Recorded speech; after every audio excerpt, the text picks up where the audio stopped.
आज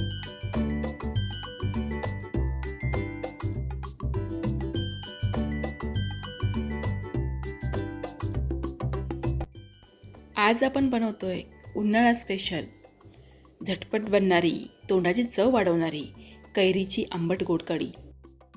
कैरीची कढी बनवण्यासाठी एक छोट्या आकारातली तोतापुरी कैरी घेतली आहे.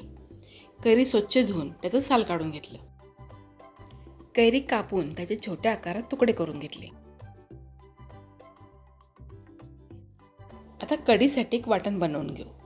त्यासाठी मिक्सरच्या भांड्यामध्ये 7 ते 8 लसूण पाकळ्या, 1 ते 1.5 इंच आलं, 2 हिरवी मिरची आणि 1 छोटा चमचा जिरं घेतलं आणि पाणी न घालता याची मिक्सरमधून जाडसर पेस्ट बनवून घेतली. कढीसाठी वाटण बनवून घेतलं. आता मिक्सरच्या भांड्यामधून हे वाटण काढून घ्यायचं आणि त्याच मिक्सरच्या भांड्यामध्ये आपण जी बारीक करून घेतलेली कैरी आहे ना, ती कैरी घालायची आणि कैरी चांगली बारीक वाटली जावी म्हणून यामध्ये पाव वाटी पाणी घालायचं. पाणी खूप जास्त घालायचं नाही, मग कैरी एकदम बारीक वाटली जाणार नाही आणि पाणी सगळं मिक्सरच्या भांड्यातून बाहेर येईल. त्यामुळं कैरी बारीक वाटली जाईल इतपतच पाणी घालायचं.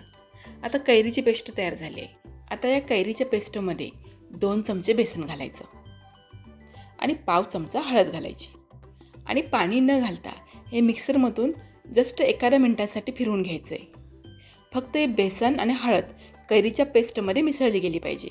बेसन कैरीबरोबर मिक्सरला फिरवल्यामुळे त्यामध्ये गुठळ्या होत नाहीत. बेसन छान कैरीमध्ये मिसळलं जातं आणि नंतर कैरीमध्ये जेव्हा आपल्याला बेसन मिसळायचं असतं तेव्हा जादाचं भांडं घ्या, त्यामध्ये ते बेसन पाण्यामध्ये मिसळा, त्याच्या गुठळ्या होणार ना त्याकडे लक्ष द्या, हे करावं लागत नाही.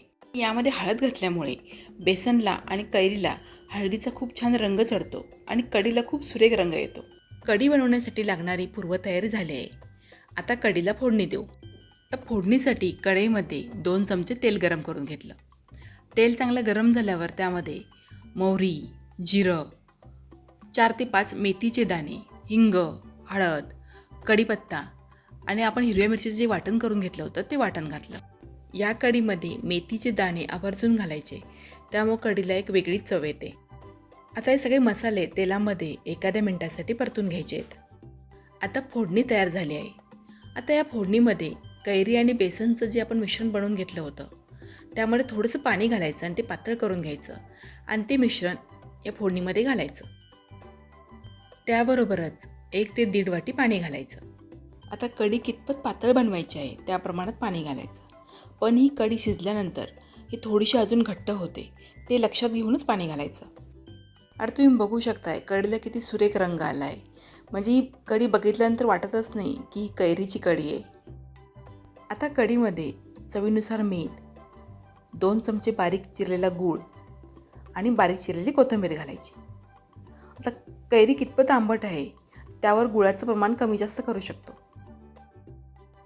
तोतापुरी कैरी असेल तर त्याला गूळ थोडासा कमी लागतो, पण गावरान कैरी असेल तर गुळाचं प्रमाण थोडं जास्त घ्यावं लागेल. आता गॅस मध्यम करायचा आणि झाकण न ठेवता कढीला चांगली उकळी येऊ द्यायची. कढीला चांगली उकळी आली की गॅस मंद करायचा आणि 2 ते 3 मिनिटांसाठी मंद गॅसवर कढी शिजून घ्यायची. कारण आपण कैरी कच्ची घातलेली आहे आणि बेसन शिजायलाही थोडा वेळ लागतो. आता कढी बघा पहिल्यापेक्षा थोडी घट्ट झाली आहे. सगळ्यात शेवटी कढण्यामध्ये 2 चमचे तूप घेतलं.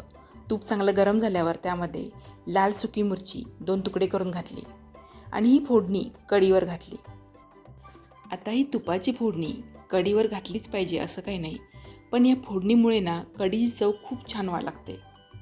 कैरीची आंबट गोड कढी आणि भात हे चवीला खूप छान लागतं. पण जर तुम्ही ही कढी फ्रीजमध्ये ठेवली आणि थंडगार करून पिलात ना तर जिभेची चव तर वाढतेच, पण पोटालाही थंडावा मिळतो. कमीत कमी साहित्यामध्ये आणि कमीत कमी भांडी वापरून बनवलेली कैरीची आंबट गोड कढी तुम्हाला कशी वाटली कमेंट करून सांगा.